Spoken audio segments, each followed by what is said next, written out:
Soy Fernando Díaz Villanueva, hoy es 3 de abril de 2018 y esto es La Contracrónica.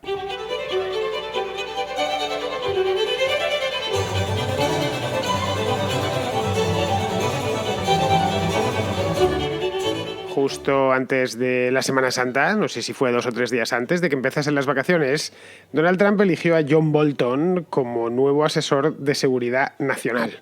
Lo hizo porque el anterior, que es un tipo muy famoso, por lo menos en Estados Unidos, un general, el general McMaster, y que se había ido por su propio pie, dimitió, pues le obligaba a nombrar uno nuevo. Y estaban todos esperando a ver a quién elegían, aunque muchos pensaban que iba a ser quien terminó siendo, es decir, Bolton. Bolton es un viejo conocido de la diplomacia internacional, también del periodismo y, por supuesto, dentro de la política estadounidense. Fue embajador en las Naciones Unidas, no mucho tiempo, ahora ya cosa de 10 o 12 años, y además antes de eso fue, creo que, subsecretario de Estado, una cosa así, un puesto bastante menor. Pero no se le conoce tanto por esto, es decir, por su carrera política, que ha sido breve y esporádica, como por su actividad muy militante, por cierto, al frente de think tanks y de grupos de presión conservadores. Para sus críticos, como os podéis imaginar, y si habéis leído la prensa sobre el tema, no hace falta que os lo imaginéis, lo sabéis positivamente, pues John Bolton es algo así como el rey de los halcones, lo peor que nos podía suceder en los próximos 1000 años, peor incluso que Donald Trump, no os digo más. Y para sus partidarios, que también los tiene, y muchos, es el tipo de hombre que necesitaba la Casa Blanca y que debió estar allí desde el principio, desde el mes de enero de 2016, cuando Donald Trump tomó posesión de la presidencia. En fin, que pocas figuras polarizan tanto la escena como John Bolton. Vamos a ver por qué.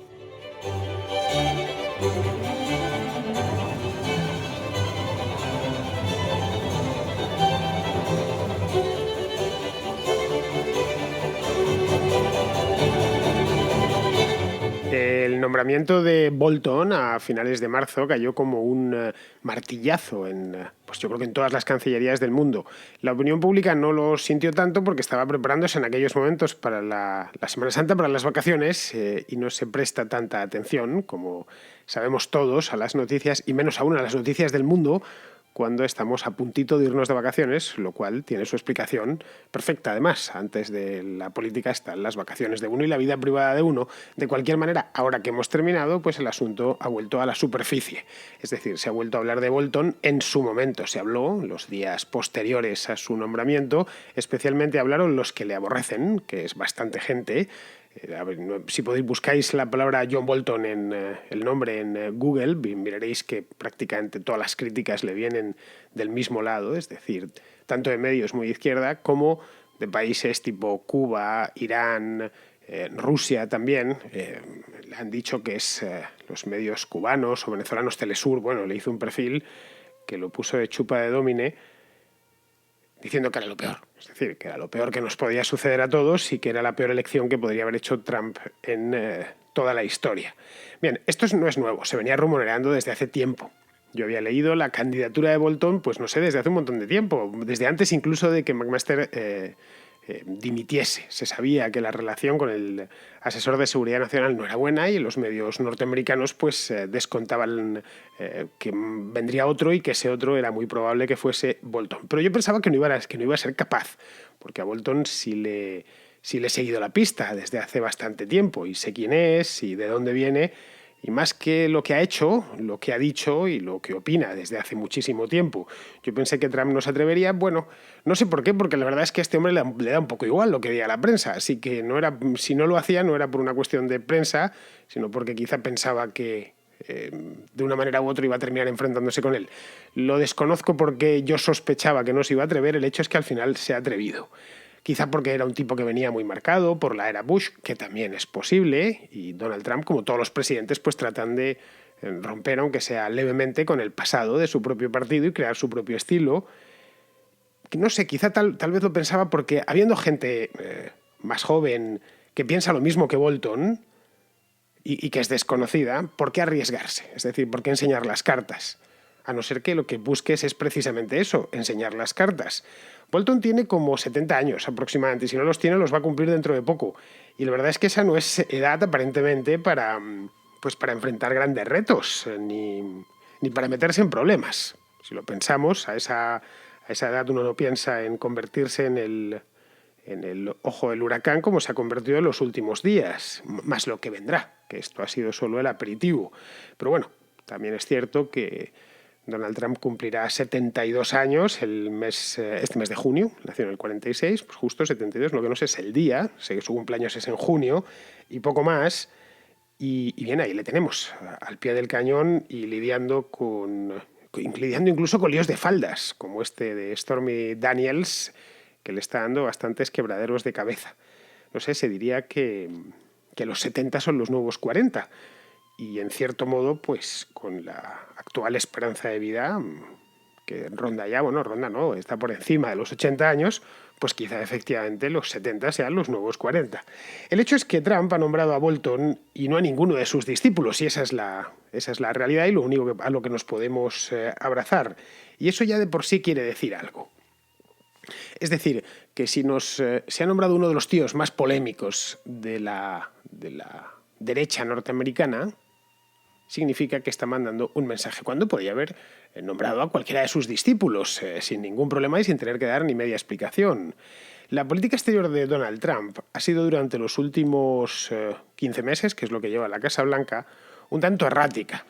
Yo mismo, que trato bastante los temas de Estados Unidos aquí, en más de una ocasión lo he dicho. Bueno, este hombre lo mismo dice una cosa que dice la contraria o va variando en función de la época o da una de cal y otra de arena, pero que al menos desde lejos lo que se adivina es que no tiene muy claras las cosas. Entonces, yo creo que es con diferencia el campo en el que peor se maneja.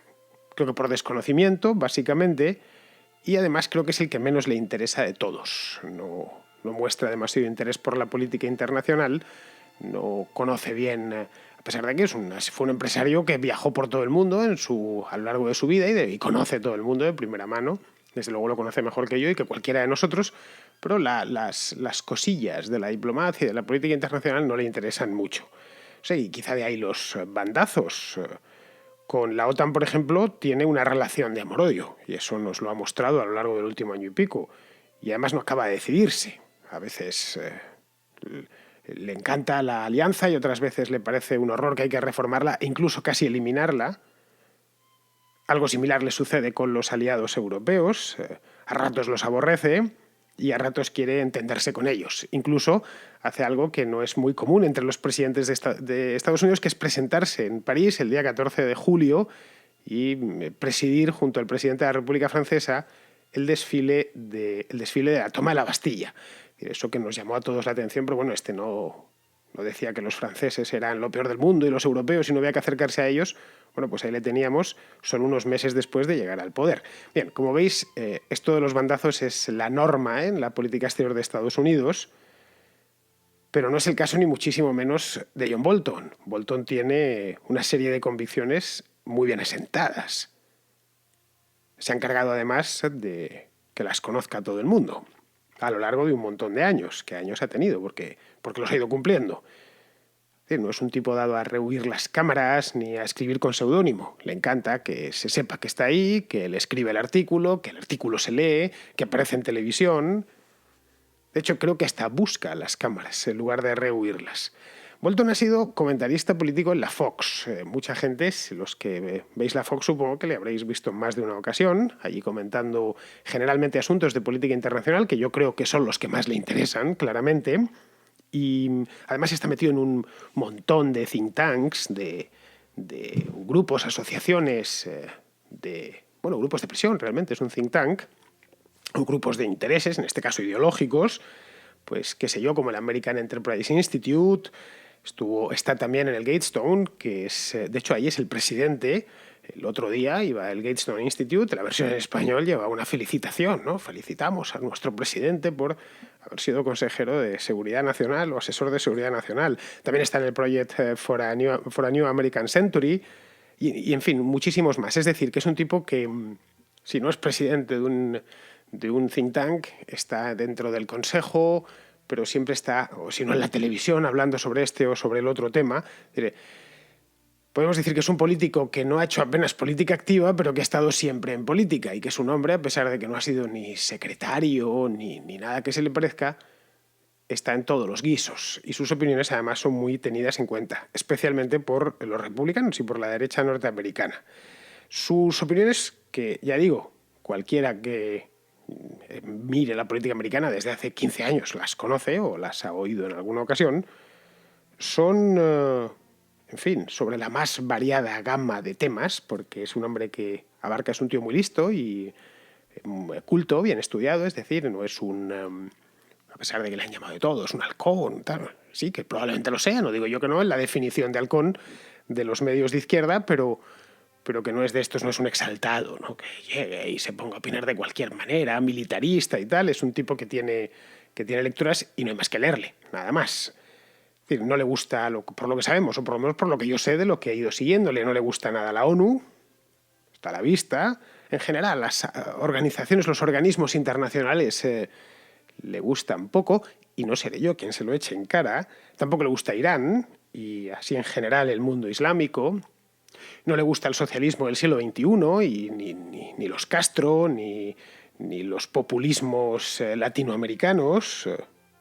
Quiere además acabar con el régimen de Kim Jong-un en Corea del Norte, y es un gran defensor de Israel.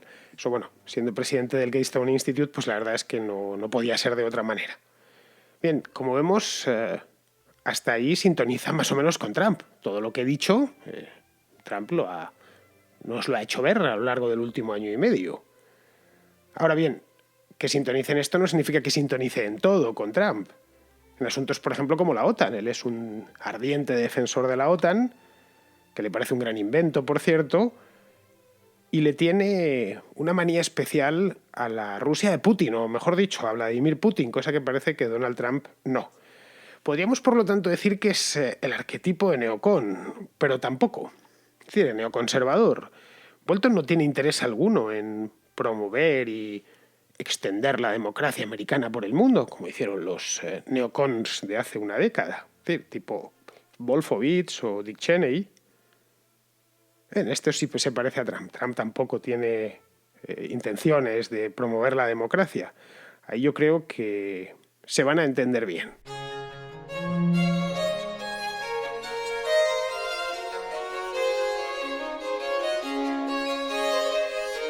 Bien, pasando al terreno de los hechos, aunque todavía no hay hechos porque acaba de ser nombrado, lo primero con lo que se va a encontrar Bolton como asesor es con el acuerdo nuclear que Estados Unidos y la Unión Europea, que la comunidad internacional, firmó con Irán hace 3 años, en el año 2015, el último año de presidencia de Barack Obama. Bien, a este acuerdo Bolton se opuso por activa y por pasiva en aquel entonces, mientras se estaba negociando, y por supuesto cuando se firmó. Dijo que era un gran error, que aquello era un regalo injustificado a los ayatolás, que por supuesto que iban a seguir con su plan de enriquecimiento uranio y que simplemente se les estaba dando un balón de oxígeno innecesario y que era simple apaciguamiento. Eso es lo que dijo en su momento.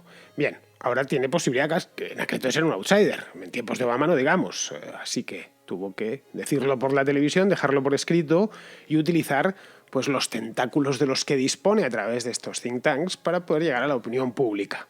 Hasta ahí es lo más que podía hacer en aquel entonces. Ahora podrá hacer algo más, y es que tiene acceso directo al despacho Oval y acceso directo, por lo tanto, al oído del presidente. Es decir, ahora hará todo lo posible. Él no puede firmarlo porque no es el presidente y no tiene poder ejecutivo, pero hará todo lo posible por hacer descarrilar este tratado que Donald Trump se ha encargado de meterlo en el frigorífico, como ya vimos el año pasado. Si Estados Unidos se termina retirando finalmente e impone sanciones a Teherán, que es una posibilidad, en ese momento dejará a la Unión Europea entre la espada y la pared. Bueno, y los europeos, que nunca se han decidido demasiado, dirán, bueno, ¿y ahora qué hacemos? ¿Mantenemos esto a nuestra cuenta y riesgo o realmente hacemos seguidismo de Donald Trump? Él les pondrá en una situación muy comprometida.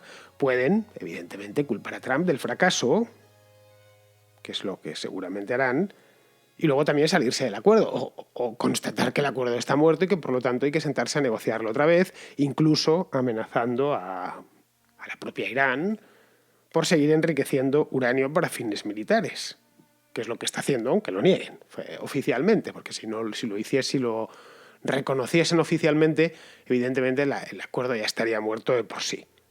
Eso es una posibilidad que puede suceder más a lo largo de este año. Es decir, pues el mes que viene o el próximo, este tema de Irán se quedó en el frigorífico, pero en el frigorífico no va a estar eternamente. Ese es uno de los temas. El otro, con el que se va a encontrar también, brevemente, en breve, dentro de poquito tiempo, lo que no sé es cuándo, es el asunto este de Corea del Norte. Bien, Bolton, el odio que profesa hacia el régimen de la dinastía Kim es infinito, ¿no? Por lo que le tengo leído y escuchado, es infinito, ¿no? Es algo que no inexplicable. Bueno, perfectamente explicable porque la dinastía Kim es del todo aborrecible. Así que, por lo tanto, conociendo los antecedentes, ojo los antecedentes, y que es un tipo de 70 años que ya evidentemente no va a hacer carrera, que puede permitirse el lujo, que es lo que da la edad, de decir lo que uno piensa. Es decir, él no está esperando, no tiene 35 y le queda toda la carrera por delante y quiere contemporizar para no arruinarse su propia carrera política antes de tiempo. En este caso no. Entonces, ahí sí que podrá decir realmente lo que cree en función de su conciencia. Y aquí es fácil adivinarlo.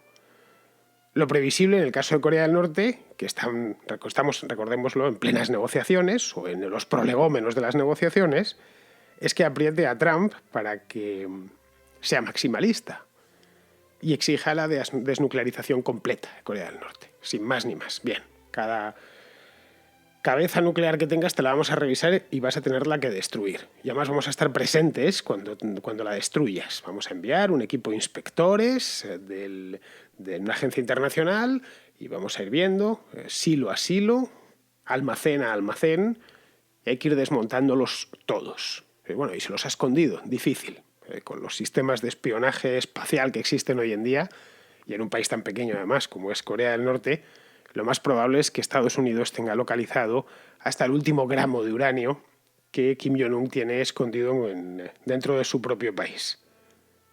En eso además lo tendrá relativamente fácil, porque coincidirá con Mike Pompeo, que es el nuevo secretario de Estado, tras la salida de Rex Tillerson, que es también de su cuerda en este aspecto.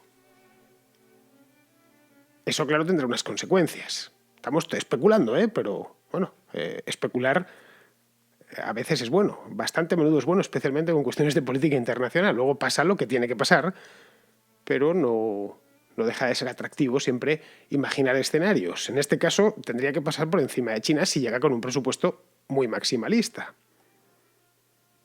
Y además, si lo miramos desde cierto punto de vista, el nombramiento de Bolton llegó casi el mismo día que el anuncio de los aranceles a China. Creo que a Bolton le nombraron el día 22 y lo de los aranceles fue el día 23. Luego no es difícil deducir que Trump empieza a ver a China como un rival estratégico, más que como un amable aliado, que es como le estaba viendo, por ejemplo, Barack Obama o incluso George Bush. Bueno, Bush desde luego. De nuevo aquí vemos un bandazo en política internacional, porque hace un año o por ahí estaba el propio Trump homenajeando a Xi Jinping en su residencia de Mar-a-Lago, en Florida, invitándole a cenar, que no es del Estado, que esa residencia es suya, privada. Y esto nos lleva de nuevo al principio. Bolton podría llegar a conseguir lo que no consiguió ni Tillerson ni McMaster. Es decir, dotar a la política exterior de Trump de cierta coherencia y hacerla más predecible, que hoy por hoy no lo es en absoluto.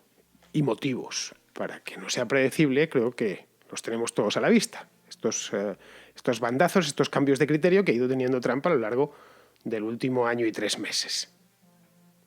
Ojo, con desafíos como los que hay sobre la mesa ahora mismo, desafíos de tipo estratégico internacional, es algo especialmente útil porque Trump es un maestro del espectáculo, creo que eso queda fuera de toda duda, pero creo también que no sabe muy bien cuál es el lugar que Estados Unidos debería ocupar en el mundo.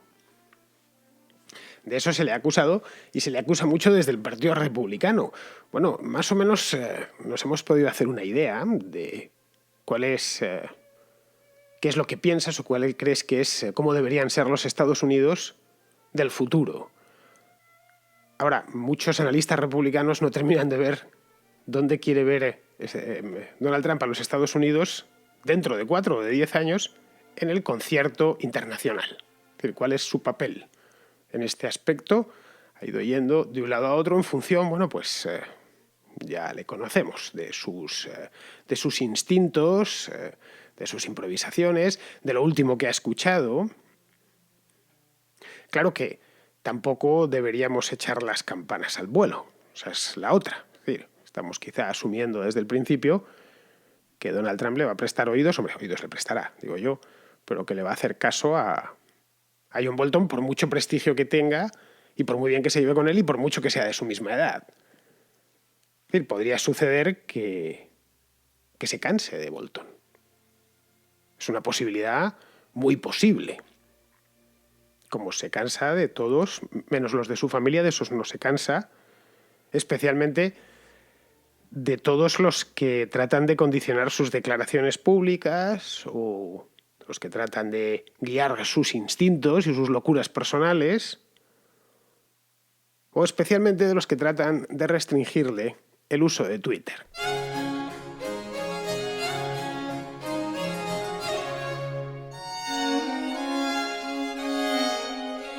Tengo muchas llamadas pendientes, así que voy a ver si me entran 3 o 4 hoy. Voy a ir no rápido, porque me gusta estas cosas tratarlas con algo de tiempo, así que me he dejado un par de minutos extras para poder atenderos, que ya sabéis que sois lo más importante del programa.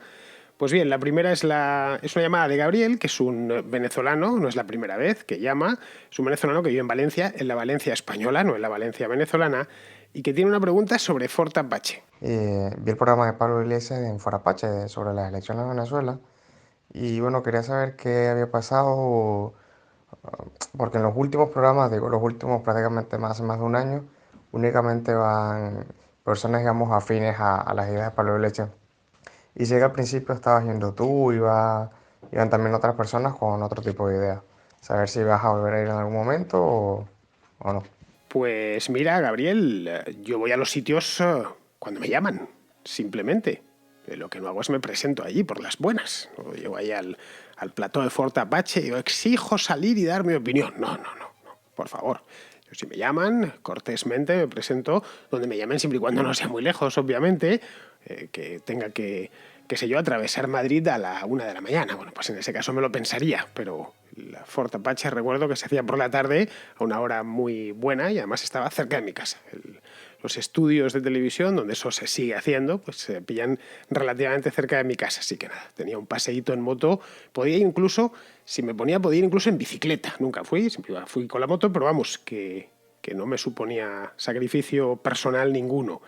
Y la verdad es que de Fort Apache dejaron de llamarme. Hace ya mucho tiempo, pues no sé, lo menos 3 años. No sé cuándo fui la última vez, ahora que me lo preguntas haciendo memoria. A ver, cuando... En 2015, finales de 2015, fui una vez. Eso lo recuerdo porque acababan de suceder los atentados, el de Bataclan, los de París, y recuerdo salir a la calle donde se hace en un sitio de Chamberí y hablar con Jorge Bestringe sobre estos atentados. Y él me comentaba que conocía bien Bataclan y que me estuvo comentando que conocía, él vivió y creo que tiene hasta un apartamento ahí en París. Entonces recuerdo que esa conversación la tuve, además hablamos un buen rato. Luego, no sé si fue a finales de 2015 o principios de 2016, pero vamos, desde entonces no me han vuelto a llamar, luego no he vuelto a ir. Mi economía no lo ha notado mucho, no lo ha notado, de hecho, porque yo jamás cobré un céntimo por ir ahí, pero reconozco que lo pasaba muy bien. Así que no me importaría en absoluto que me volviesen a llamar. Muy bien, seguimos. Vamos ahora con un anónimo de los poquísimos que quedan ya aquí en el programa, que quiere plantear una cuestión sobre los submarinos S-80. Quería saber tu opinión acerca de la noticia que ha salido sobre que el gobierno va a aumentar el gasto en los submarinos S-80, que son los famosos submarinos que nos flotan, en 3.000 y pico de millones, cuando ahora mismo están los pensionistas y muchos colectivos sociales protestando por su mala situación económica.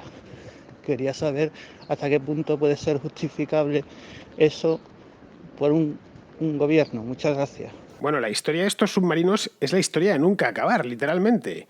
Estos submarinos se encargaron en el año 2004, es decir, el Consejo de Ministros los aprobó en 2004. Creo que estaba gobernando José María Aznar todavía Y lo que no sé es cuándo, en qué momento de 2004, pues si fue la segunda mitad, pues sería Zapatero.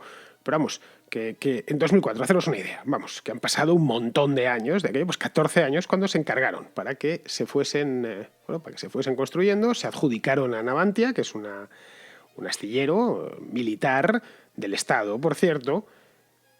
Y bien, las últimas previsiones es que se entregará el primero de ellos para el año 2022, es decir, dentro de 4 años.